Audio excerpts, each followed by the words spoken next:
מקסים בשם יוני כהן מבאר שבע, שאמרתי לעצמי, שתוך כדי שהשמעתי אותו, שאם זה היה זמן אחר בעולם, מן הסתם הוא היה נורא נורא נורא מצליח, כי יש עכשיו המון שירים שאנשים מוצאים, שבתכלס הם פשוט שירים מעולים, אבל כנראה אין כל כך איפה להשמיע, כי עובדה שכל פעם שאני משמיעה אני שומעת תגובות מאנשים, וואו, איפה אפשר להשיג את השיר הזה ואיזה שיר מדהים זה.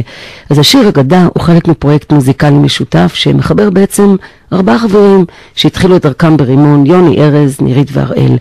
יחד הם הרביצו לעצמם שם כזה, התעשייה.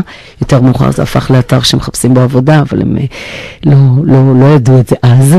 הופעת הבכורה שלהם ממש תהיה בעוד כמה חודשים. אני רוצה להשמיע לכם את השיר החדש של יוני, שנקרא אגדה. ובאמת, הוא שיר פשוט מעולה, בעיקר המוטו שלו, שיהיה בסדר. אם לא יקרה כאן שום דבר, אף פעם לא נדע.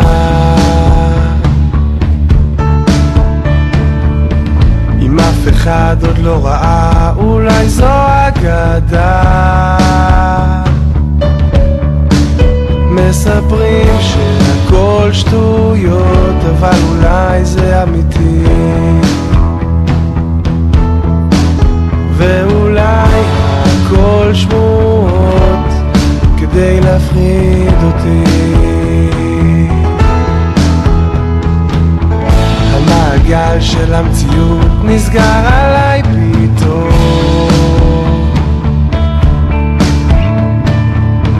אם משהו לא בא בקלות, אפשר פשוט לחלום. אנשים שומעים הכל, אבל בוחרים להתעלם. וזה נשמע כל כך גדול וגם טיפה משעמם. אבל את תמיד מרגיעה, תהיה בסדר.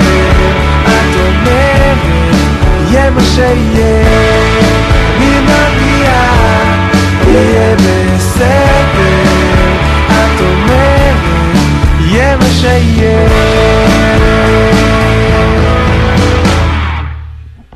וכנראה שלא נבין אף פעם את הכל.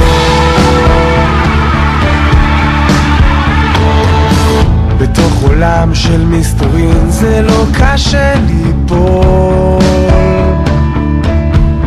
אז נעשה פרצוף חכם כאילו שזה קל, אפילו שזה מטומטם ולא מועיל לנו בכלל.